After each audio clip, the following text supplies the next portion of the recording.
Melissa is Director of Marketing Procurement from Bayer, and hopefully I've just moved Melissa from backstage on stage, so hopefully we'll be joined by Mel in a few moments. And we're going to be exploring a bit more into kind of disruption and innovation within this fireside chat with Mel. Mel, for background, joined us in Boston back in 2019, where she shared a story more about the life sciences transformation.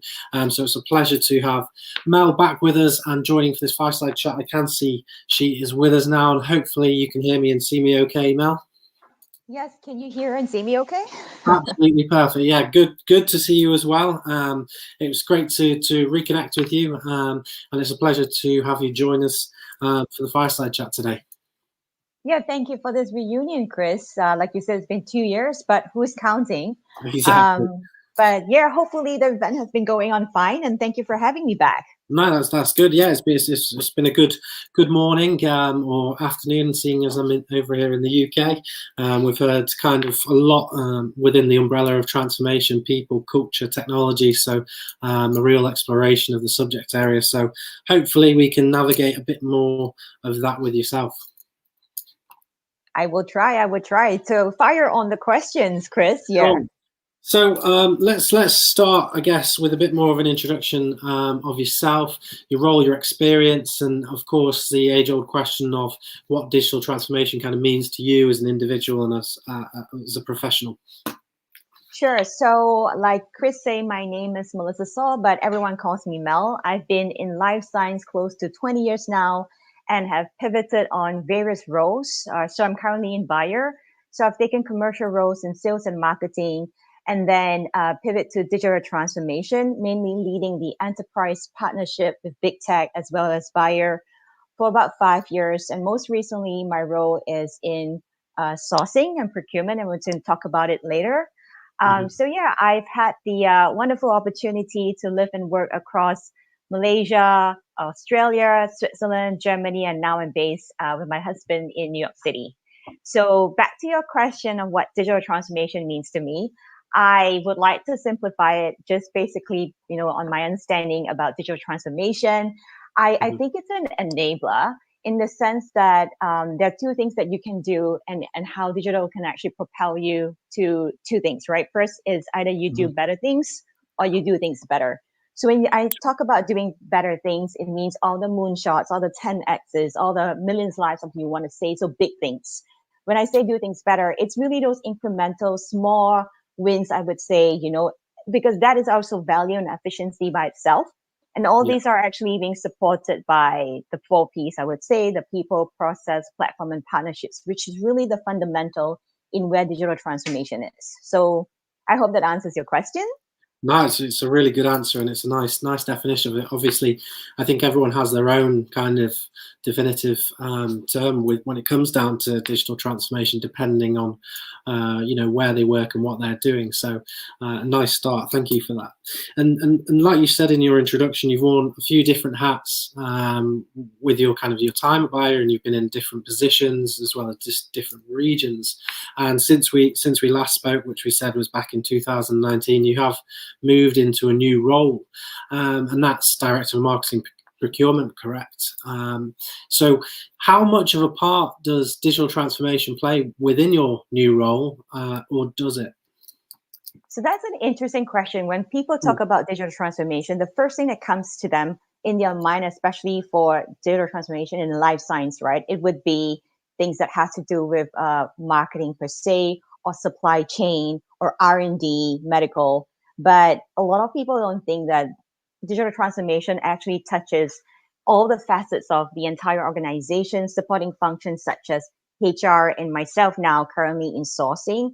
So I won't claim that I'm an expert in procurement, being a rookie, I would say, but I would try to attempt that question. I see now that the development in terms of digital now that enables, systems that allow automation from a procurement standpoint, in the sense that many processes that have been very mundane, repetitive, and even very administrative process can be automated now with technology.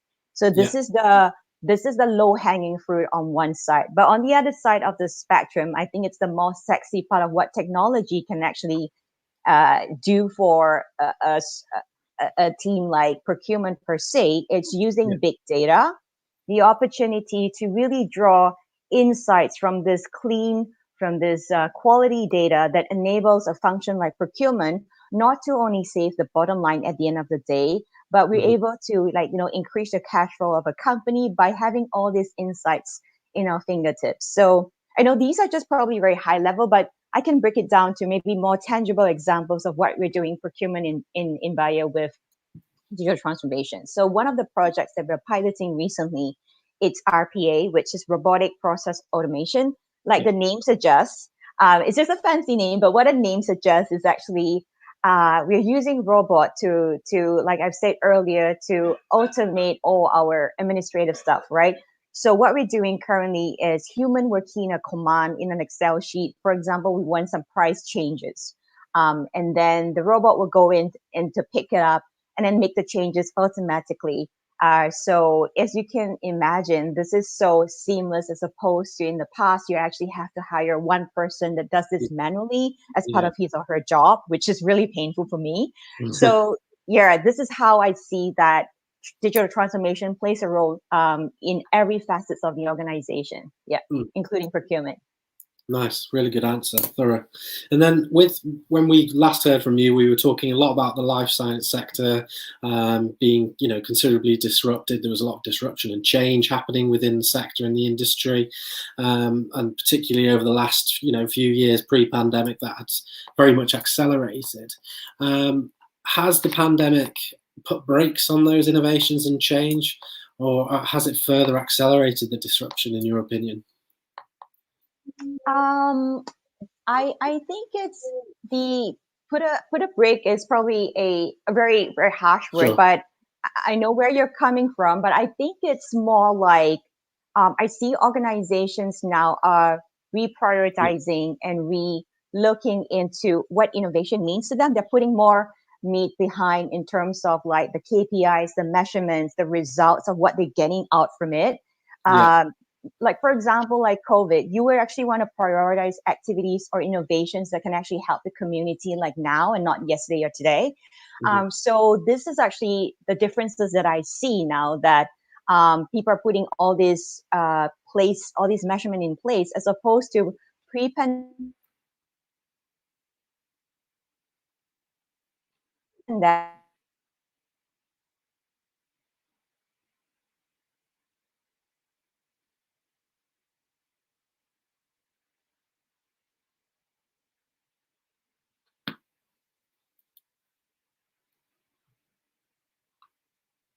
Oh, I think we might have just lost Mel, hopefully only momentarily then. Are you Sorry, back?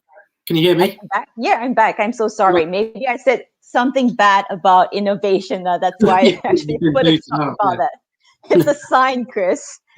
So yeah, I was saying that. So that was what I see the differences is. But in terms of the latter, which is propelling disruption and digital transformation, especially during COVID times, is Mm. very much adamant, as you can see from public searches and even Bio itself. Yeah, I have seen a more aggressive and appetite towards innovation, new business model, partnership. yeah, And taking some examples, we have in Farmer alone more than 25 acquisitions just in the last year, and yeah. these are like staggering numbers. It's huge, yeah. Uh, yeah, through acquisitions, collaboration, different types of agreement and partnerships. So Farmer side, you could see like we have invested a committed 100 million together with a company called One Drop. So we are basically working together using their predictive, their preventive, personalized core platform over different therapeutics area that can feed into our core therapeutics areas such as oncology, women's healthcare, and hopefully cardiovascular in the future. So that's just one of them. Another spectrum for consumer health, as we can see, because now it's, with COVID, it's actually so important about self-care. that we have actually acquired a D2C personalized vitamin startup. You might heard of called Care of. Okay. It's a 225 million acquisition for the consumer health space. So it's a very different business model as opposed to what we have that is complementing our consumer business with off-the-shelf, vitamins and nutritionals that you can find from all the major pharmacies. Mhm. So yeah, I definitely see both of the spectrum, but very excited to see this has been accelerating innovation and partnership much more during the current times. No, that's really good to hear as well. And you just touched on it then about your responsibility around kind of fostering innovation through partnerships. Can you tell us a bit more about that and what that means? Yeah, so when I talk about fostering partnerships, so I know we have very limited time, so I won't talk about the rationale in terms of why we partner, but I believe that it is so important to organize or have the right setup from the very get-go. I Mm-hmm. know when people talk about partnership, they're very excited to talk about the technology, the results at the end of the day, operational stuff, or how we get there is not most exciting, Yeah. and people tend to like swept away, like kind of like an afterthought, right?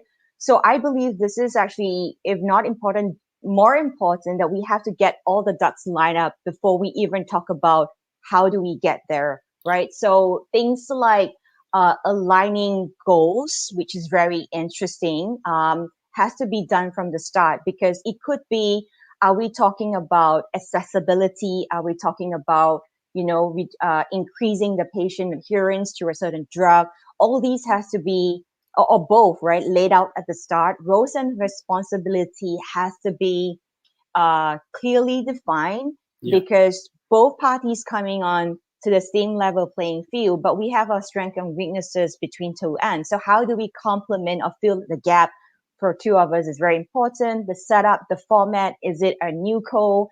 Is it you are putting like the core working team in a company, that's co-working together and coming up with a business proposal, or at the end of the day, a minimum viable product?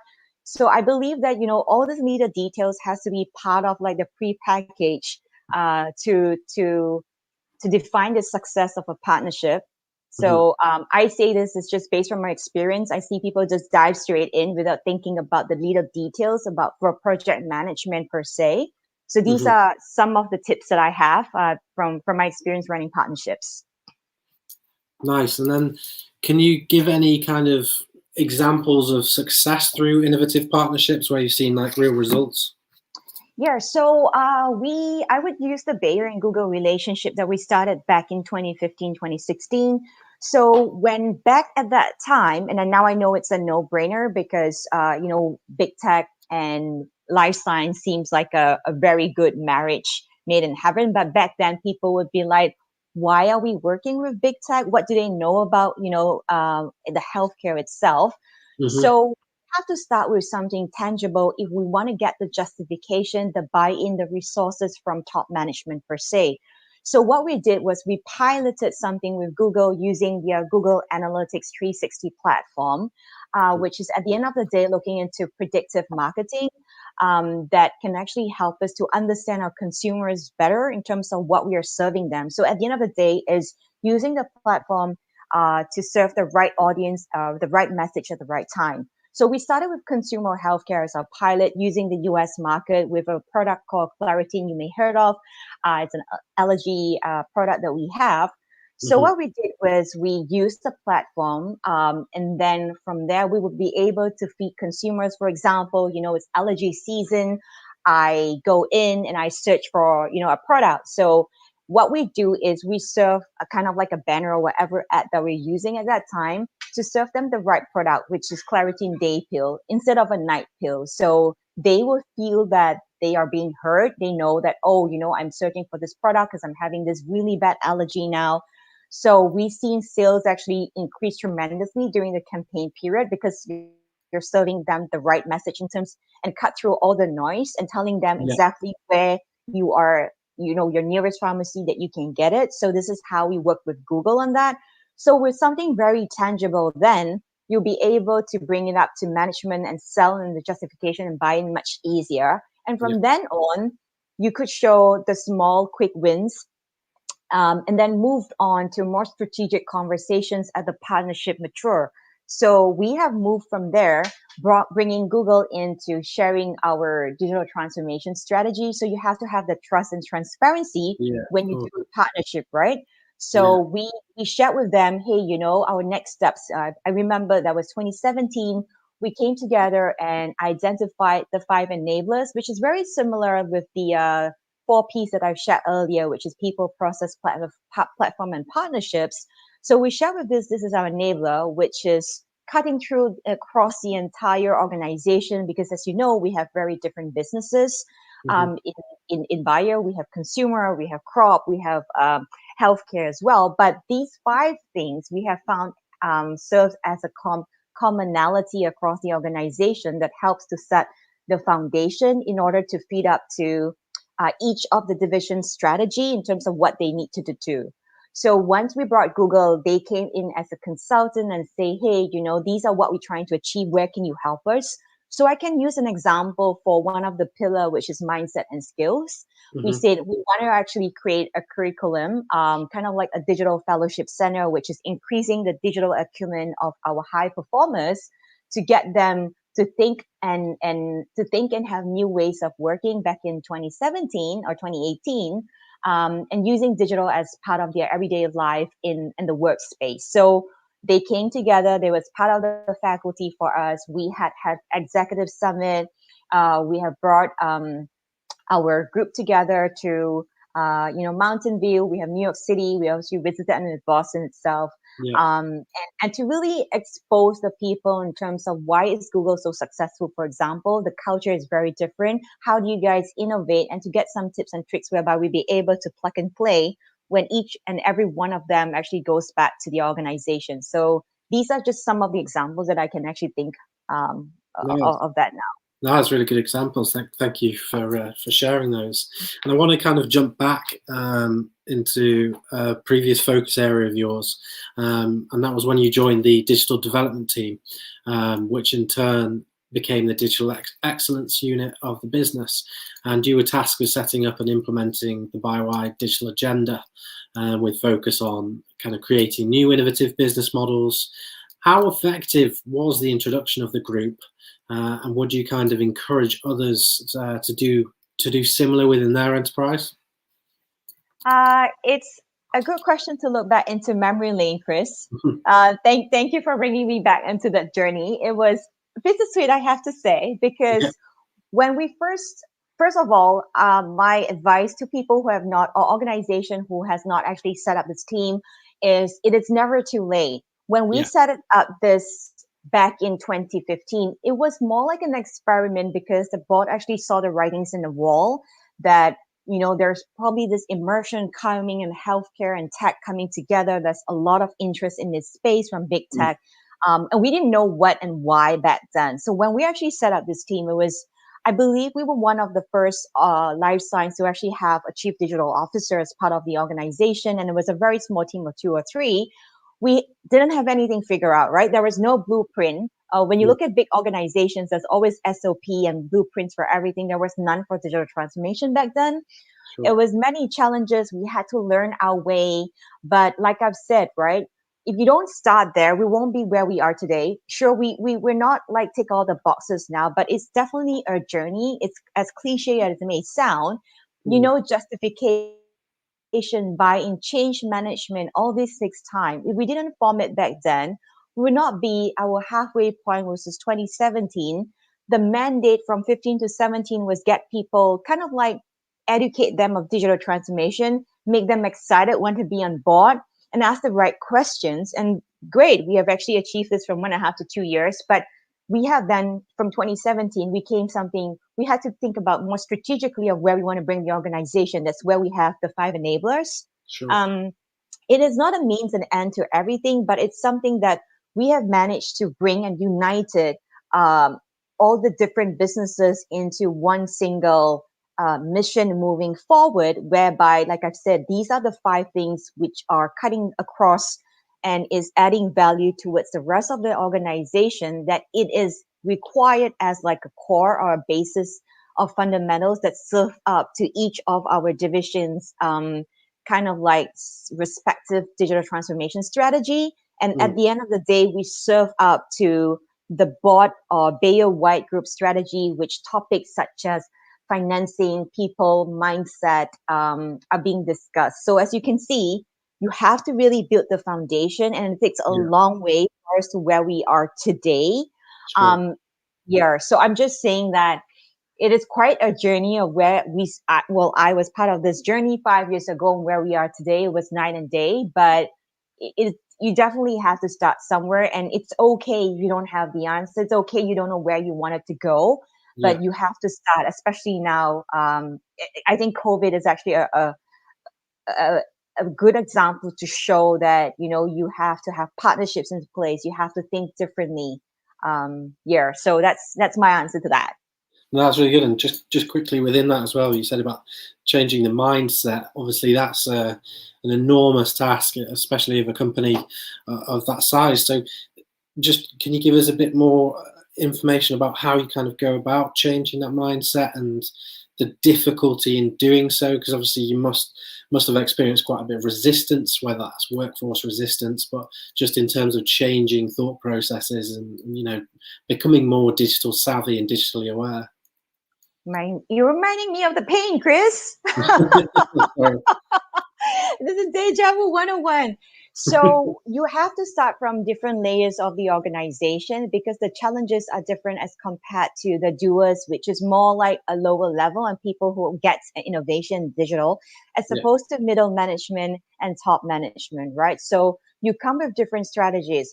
For example, if you're looking into the more bottom line of the tier, when we talk about organization, which is the doers, they're already excited. They're looking into not handouts, but guidance into what can I do. So we form a lot of like ambassadors. We form like innovation community, and getting external people, and we have a lot of summits. So the mandate was get people excited, get people to know what resources are available to them, and get them to Hmm. innovate and experiment and network among each other. So that was the middle layer, right? And not everybody Yes. is in that bandwagon, or it's really or have that digital savvy maturity. So that's how we Mm. tackle I would say, the bottom level. And then the middle level is really much working together with the top level, and you have those conversations, which is above my pay grade, Chris, at that time, but this is how we do it. So this is where the chief digital officer will tackle and have the seat on the table together with the board members to say, hey, they're probably looking to what strategic that needs to actually been addressed first. So, for example, Bayer in 2015 was not known in this space Yeah. of digital, and we know very little. What we do best is developing a molecule, right? So, what we need help in terms of technology. Of course, now we have data scientists. We have like really great skill set and people that's on the organization from different parts of digital, being big tech joining the company. So back then, it's where you have to build your external network. So the chief digital officer was busy, bringing Bayer's name out and networking with technology partners to see where mutual, benefits or partnerships that we can actually bring into the company and have the right setup. So right setup meaning at that time there was also a team called the Grants for Apps that is mainly, very active in setting up the network with the startup scene. So we have that as well. So like I've said, it's different pieces and different puzzles, and everyone has a role to play with the different levels of the organization. That's Hmm. why it takes time. That's why I said start now. It's never too Yeah. late. But these are just some of the examples. And I know and that time you was like, oh, but I told him or I told her already, you have to repeat the messages, I don't know, 10,000 times, a million times. And at the end of the day, you have to bring the value proposition into what's in for me, or what's the value that he or her would get out of it, or his or her Mhm. team or the organization would get out of it. Try Yeah. to actually distill it into language that people really understand, and not talk about technology and that people, it's just layman terms. That's just, Sure. I break it down what I'm Yeah. saying here. Yeah. No, I get that, and I'll pull you away from those pain points now, and perhaps we can end on a more positive note. As we kind of alluded to at the start of the chat, you've worn different hats. You've worked across the organization in a global sense as well. So what kind of advice would you be able to share with the audience today for perhaps someone who's looking to diversify his or her skill set on their next path? I know this is off topic, but the first thing that came into my mind is really find the right partner. I mean, Yeah. it's it's actually better if that partner like mine is actually a developer, a software developer. So the reason why I bring up is because I got this question a lot because I know work is actually a very important part, but so is your family, right? Yeah, So 100%. I am very fortunate to have a very strong support system, which is my partner, and he has followed me to 5 different countries is because he could work anywhere in the world. So my next life, if I come back, I want to be a software developer. I want to know how to code. Um, anyway, so that was just jokes aside. But I think the first one is mainly just to go for it. Especially when opportunity presents to you, you just say yes. I know moving to another country, moving out of your comfort zone, you don't have the support system. It sounds really daunting and it's not the easiest to say yes to. Yeah. But think about on the flip side, the opportunity that you're going to meet, that you're going to get, and the people that you're going to meet. Like for example, Chris, like in sourcing, I had many people like in this role, like, Mel, are you sure you want to take this job? Like you're pivoting for digital transformation to sourcing. Like what is the gig here? So Mhm. and I have to be very transparent. I was very skeptical myself when I was like say yes to this, but just don't take the job as it is on the surface. Think about what skill set that you can actually close the loop to. Like, for example, I did this sourcing role. It's because when I was doing partnerships, right, I always had to hand the negotiations at the end of the day to my sourcing partner, which obviously him or her has the skill set to do so. And I was thinking if I would be able to actually, really get the skill set by negotiating and knowing the art of it in this job that I'm doing, it would be a triple threat or a double threat. It would be so cool to close the loop now and have that skill set to say, I know how to run partnership. I not only know the language and the business acumen, the process, but I can close this deal for you. So this is just one of it, Chris. And I know we're running out of time. I have plenty more, but I would just stop there. Yeah, just go Well, for thank it. you. No, I really appreciate that, Mel, and it's nice to end on that note. We're all people at the end of the day, so it's nice to kind of get a bit of inspiration and insights on that from yourself. So do appreciate it, and of course appreciate you taking the time to join the call, to join the conference, and to kind of explore a bit more about your role and your experience and whatnot. And hopefully we can meet again in person when the world opens up again.